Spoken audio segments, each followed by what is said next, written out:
અમદાવાદ સંસદ ભવનની અંદર પીએમ મોદી સંબોધન કરી રહ્યા છે। मैं आपका बहुत बहुत आभार व्यक्त करता हूं। इस नए संसद भवन में मैं आप सभी माननीय सांसदों का भी हृदय से स्वागत करता हूं। ये अवसर कई मायनों में अभूतपूर्व है। आजादी के अमृत काल का ये उषा काल है और भारत अनेक सिद्धियों के साथ नए संकल्प लेकर के नए भवन में अपना भविष्य तय करने के लिए आगे बढ़ रहा है। विज्ञान जगत में चंद्रयान-3 की गगनचुंबी सफलता हर देशवासी को गर्व से भर देती है। भारत की अध्यक्षता में G20 का असाधारण आयोजन विश्व में इच्छित प्रभाव, इस अर्थ में ये अद्वितीय उपलब्धियां हासिल करने वाला एक अवसर भारत के लिए बना। इसी आलोक में आज आधुनिक भारत और हमारे प्राचीन लोकतंत्र का प्रतीक नए संसद भवन का शुभारंभ हुआ है। सुखद संयोग है कि ये गणेश चतुर्थी का शुभ दिन है।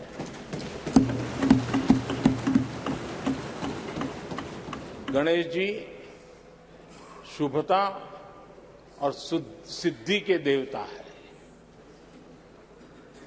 गणेश जी विवेक और ज्ञान के भी देवता है। इस पावन दिवस पर हमारा ये शुभारंभ संकल्प से सिद्धि की ओर एक नए विश्वास के साथ यात्रा को आरंभ करने का है। आजादी के अमृत काल में हम जब नए संकल्पों को लेकर के चल रहे हैं, तब अब जब गणेश चतुर्थी का पर्व आज है, तब लोकमान्य तिलक की याद आना बहुत स्वाभाविक है। आजादी के आंदोलन में लोकमान्य तिलक जी ने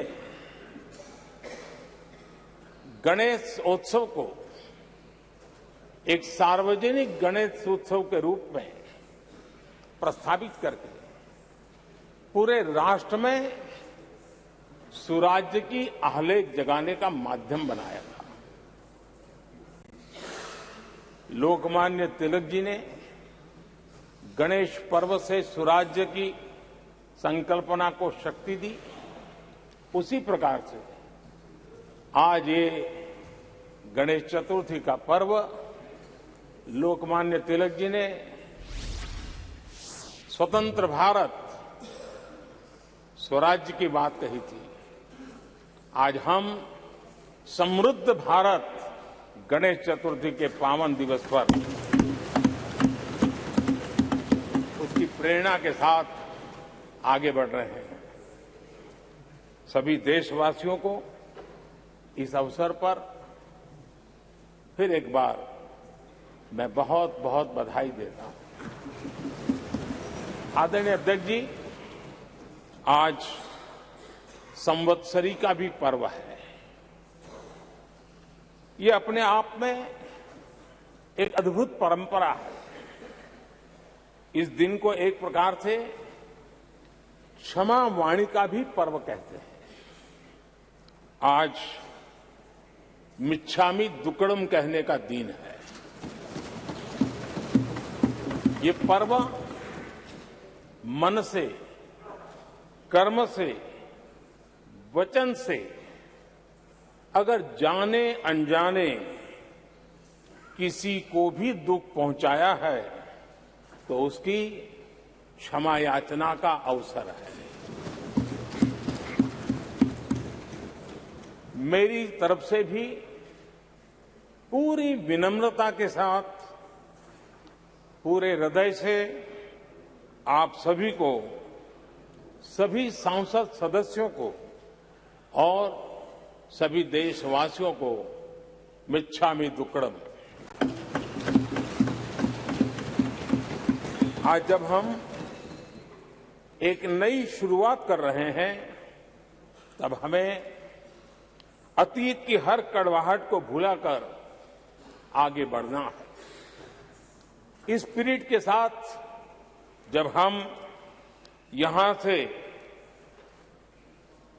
हमारे आचरण से, हमारी वाणी से, हमारे संकल्पों से जो भी करेंगे, देश के लिए, राष्ट्र के एक एक नागरिक के लिए वो प्रेरणा का कारण बनना चाहिए और हम सबको इस दायित्व को निभाने के लिए भरसक प्रयास भी करना चाहिए। आदरणीय अध्यक्ष जी, ये भवन नया है, यहां सब कुछ नया है, सारी व्यवस्थाएं नई हैं। यहां तक आपके सब साथियों को भी आपने एक नए रंग रूप के साथ प्रस्तुत किया है।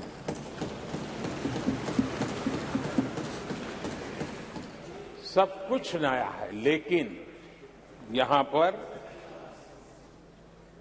कल और आज को जोड़ती हुई एक बहुत बड़ी विरासत का प्रतीक भी मौजूद है।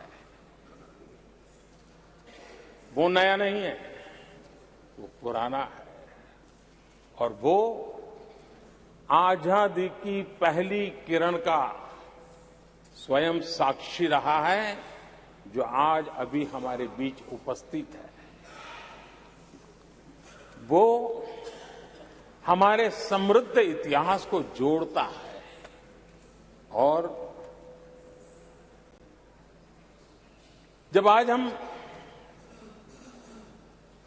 नए सदन में प्रवेश कर रहे हैं,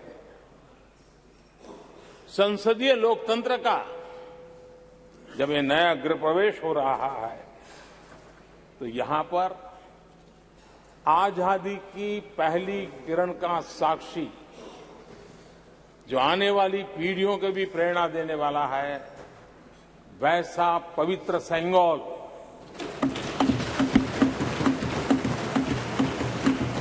और ये वो सेंगोल है जिसको भारत के प्रथम प्रधानमंत्री पंडित नेहरू का स्पर्श हुआ था। ये पंडित नेहरू के हाथों में पूजा विधि कर करके आजादी के पर्व का प्रारंभ हुआ था और इसलिए एक बहुत महत्वपूर्ण अतीत को उसके साथ ये सेंगोल हमें जोड़ता है। तमिलनाडु की महान परंपरा का वो प्रतीक तो है ही, देश को जोड़ने का भी, देश की एकता का भी वो प्रतीक है। और हम सभी माननीय सांसदों को हमेशा जो पवित्र सेंगोल पंडित नेहरू के हाथ में शोभा देता था, वो आज हम सबकी प्रेरणा का कारण बन रहा है। इससे बड़ा गर्व क्या हो सकता है। आदरणीय अध्यक्ष जी, नए संसद भवन की भव्यता आधुनिक भारत के महिमा को भी मंडित करती है।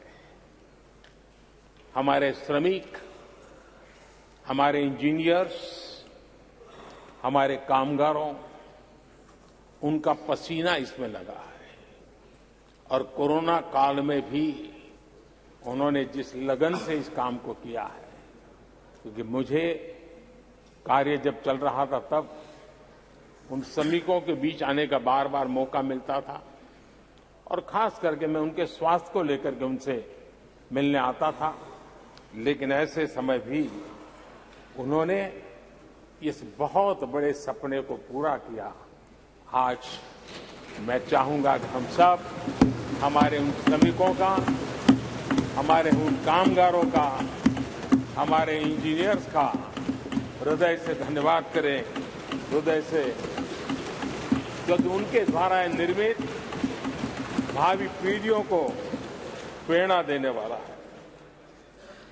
और 30,000 से ज्यादा श्रमिक बंधुओं ने परिश्रम किया है, पसीना बहाया है इस भव्य व्यवस्था को खड़ी करने के लिए, और कई पीढ़ियों के लिए ये बहुत बड़ा योगदान है।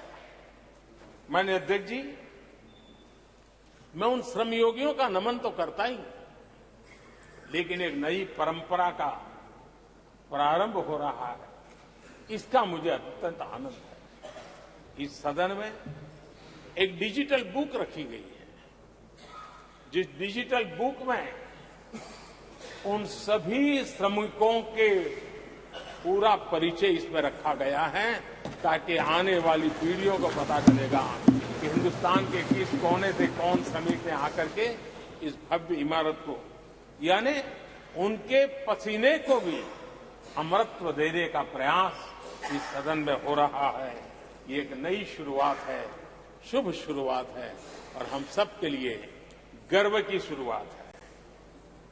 मैं इस अवसर पर 140 करोड़ देशवासियों की तरफ से, मैं इस अवसर पर लोकतंत्र की महान परंपरा की तरफ से हमारे इन श्रमिकों का अभिनंदन करता हूं। आदरणीय अध्यक्ष जी, हमारे यहां कहा जाता है, यत् भावो तद् भवति, और इसलिए हमारा भाव जैसा होता है वैसे ही कुछ घटित होता है। यद् भावो तद् भवति, और इसलिए हम जैसी भावना करते हैं और हम जैसी भावना करके प्रवेश किया है, मुझे विश्वास है भावना भीतर जो होगी, हम भी वैसे ही खुद भी बनते जाएंगे, और वो बहुत बड़ी स्वाभाविक है। भवन बदला है, मैं चाहूंगा भाव भी बदलना चाहिए, भावना भी बदलनी चाहिए।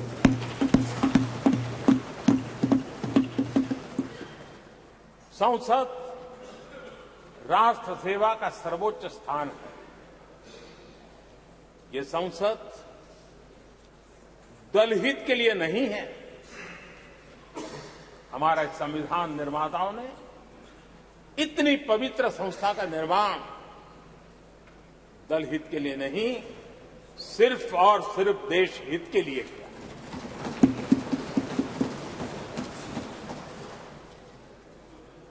नए भवन में हम सभी अपने वाणी से, विचार से, आचार से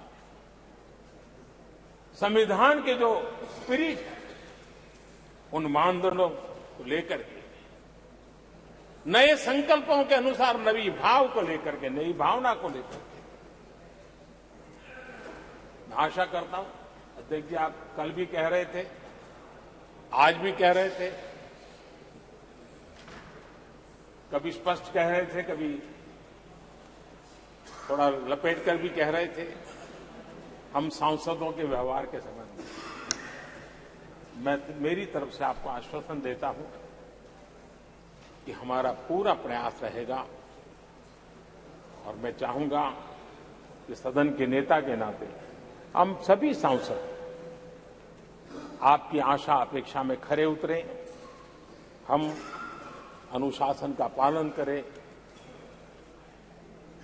देश हमें देखता है, आप जैसा दिशा निर्देश करें। लेकिन माननीय अध्यक्ष जी, अभी चुनाव तो दूर है, और जितना समय हमारे पास बचा है इस पार्लियामेंट के, मैं पक्का मानता हूं कि यहां जो व्यवहार होगा ये निर्धारित करेगा कि कौन यहां बैठने के लिए व्यवहार करता है और कौन वहां बैठने के लिए व्यवहार करता है।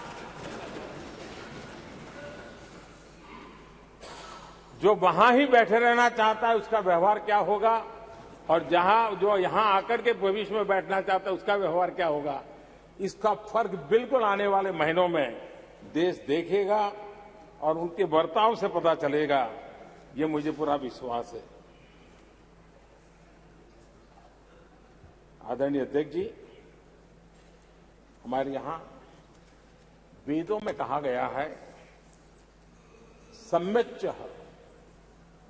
सब्रता भूत्वा वाचम वदत भद्रया, अर्थात हम सब एक मत होकर, एक समान संकल्प लेकर कल्याणकारी सार्थक संवाद करें।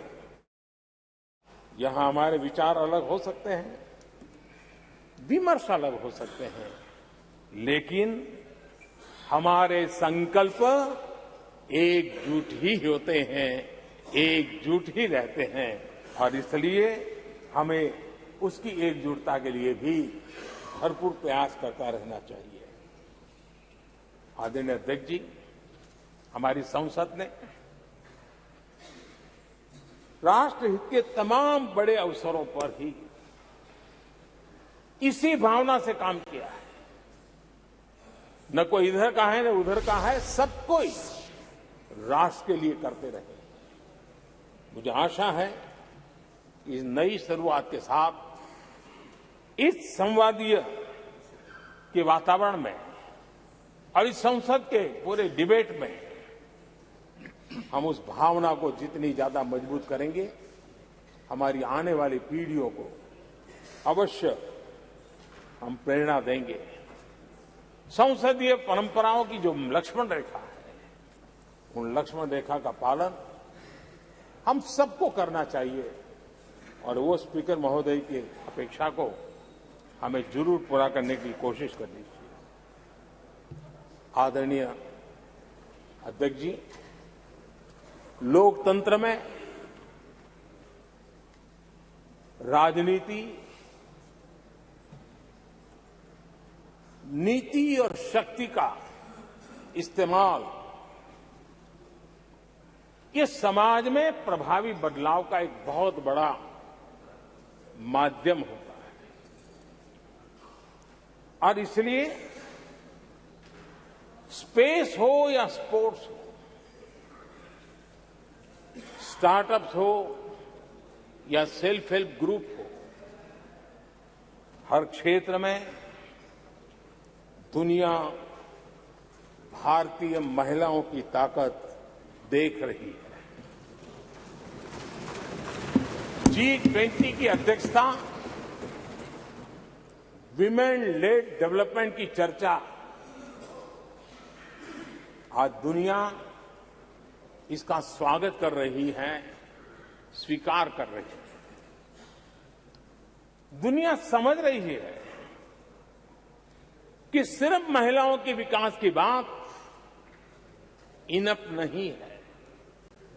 हमें मानव जाति की विकास यात्रा में उस नए पड़ाव को अगर प्राप्त करना है, राष्ट्र के विकास यात्रा में हमने नई मंजिलों को पाना है, तो ये आवश्यक है कि विमेन लेड डेवलपमेंट को हम बल दें, और G20 में भारत की इस बात को विश्व ने स्वीकार किया है। महिला सशक्तिकरण की हमारी हर योजना ने महिला नेतृत्व करने की दिशा में बहुत सार्थक कदम उठाए हैं। आर्थिक समावेश को ध्यान में रखते हुए जनधन योजना शुरू की, 50 करोड़ लाभार्थियों में से भी अधिकतम महिला बैंक अकाउंट के धारक बने। ये अपने आप में बहुत बड़ा परिवर्तन भी है, नया विश्वास देता है। जब मुद्रा योजना रखी, ये देश गर्व कर सकता है कि उसमें बिना बैंक गारंटी, 10 लाख रुपए की लोन देने की योजना और उसका लाभ पूरे देश में सबसे ज्यादा महिलाओं ने उठाया। महिला एंटरप्रेन्योर का एक पूरा वातावरण देश में नजर आया। पीएम आवास योजना, पक्के घर, ये भी उसकी रजिस्ट्री ज्यादातर महिलाओं के नाम हुई, महिलाओं का मालिकाना हक बना। आदरणीय अध्यक्ष जी, हर देश की विकास यात्रा में ऐसे माइलस्टोन आते हैं जब वो गर्व से कहता है कि आज के दिन हम सब ने नया इतिहास रचा है। ऐसे कुल पल जीवन में प्राप्त होते हैं। और आदरणीय अध्यक्ष जी, नए सदन के प्रथम सत्र के प्रथम भाषण में मैं बड़े विश्वास और गर्व से कह रहा हूं कि आज की ये पल, आज का ये दिवस, संवत्सरी हो, गणेश चतुर्थी हो, उससे भी आशीर्वाद प्राप्त करते हुए इतिहास में नाम दर्ज करने वाला समय है।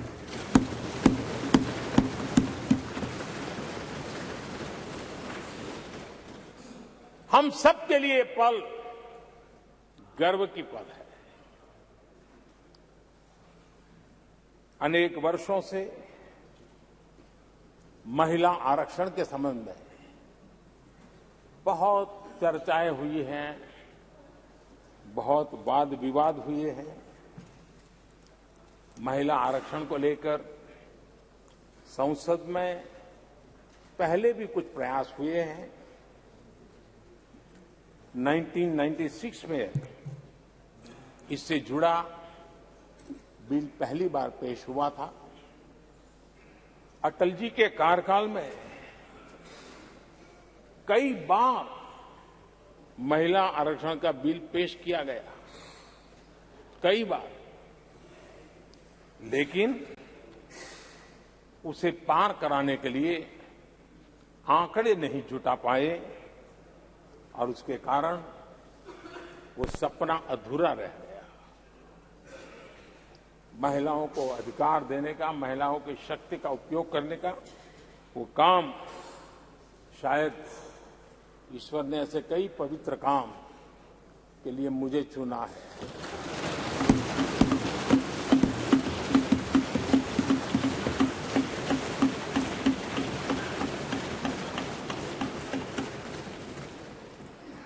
एक बार फिर हमारी सरकार ने इस दिशा में कदम बढ़ाया है। कल ही कैबिनेट में महिला आरक्षण वाला जो विधेयक है उसको मंजूरी दी गई है।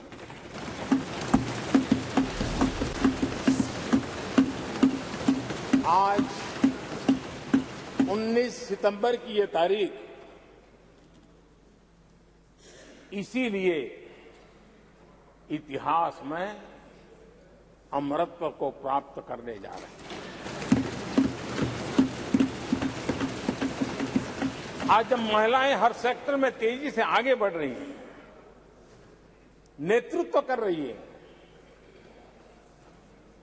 तो बहुत आवश्यक है कि नीति निर्धारण में, पॉलिसी मेकिंग में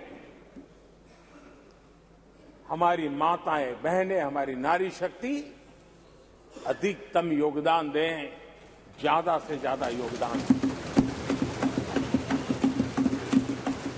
योगदान ही नहीं, वे महत्वपूर्ण भूमिका निभाएंगे। आज इस ऐतिहासिक मौके पर नए संसद भवन में सदन की पहली कार्यवाही के रूप में उस कार्यवाही के अवसर पर देश के इस नए बदलाव का आह्वान किया है और देश की नारी शक्ति के लिए सभी सांसद मिलकर के नए प्रवेश द्वार खोल दें, इसका आरंभ हम इस महत्वपूर्ण निर्णय से करने जा रहे हैं।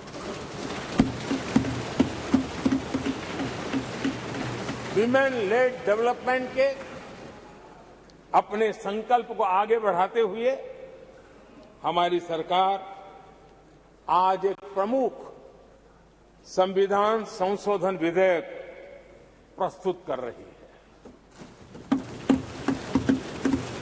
इस विधेयक का लक्ष्य लोकसभा और विधानसभाओं में महिलाओं की भागीदारी का विस्तार करने का है।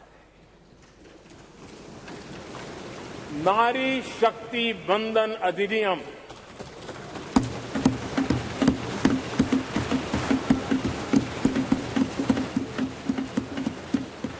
नारी शक्ति बंधन अधिनियम इसके माध्यम से हमारा लोकतंत्र और मजबूत होगा। मैं देश की माताओं, बहनों, बेटियों को नारी शक्ति बंधन अधिनियम के लिए बहुत बहुत बधाई दूंगा।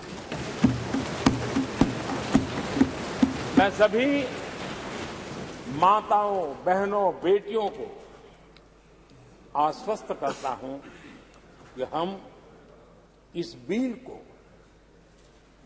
कानून बनाने के लिए संकल्पबद्ध है।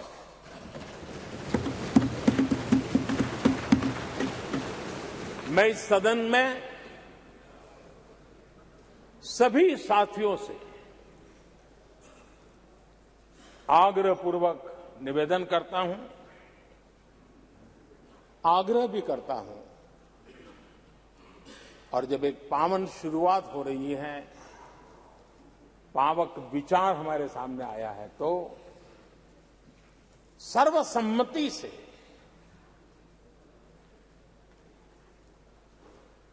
जब ये बिल कानून बनेगा तो उसकी ताकत अनेक गुना बढ़ जाएगी।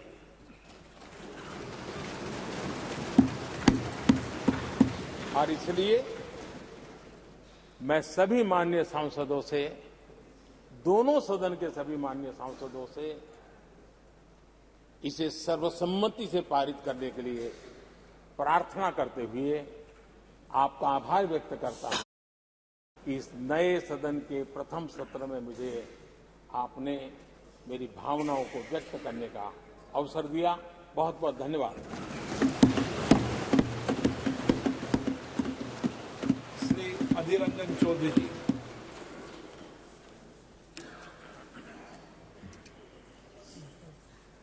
सर, सर्वप्रथम हमारे लोकसभा की स्पीकर, हमारे अभिभावक, आपको सबकी तरफ से आभार प्रकट करता हूं कि आप ये नए सदन में आज नया शुरुआत करने का पहल किए हैं और इसके साथ साथ हमारी देश की हर नागरिकों को गणेश चतुर्थी की बधाई भी देना चाहते हैं और सत्ता पक्ष और विपक्ष हम सब मिलकर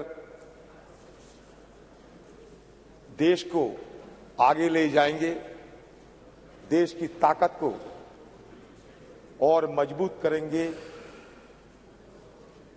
और बढ़ाएंगे, क्योंकि हम ये मान के चलते हैं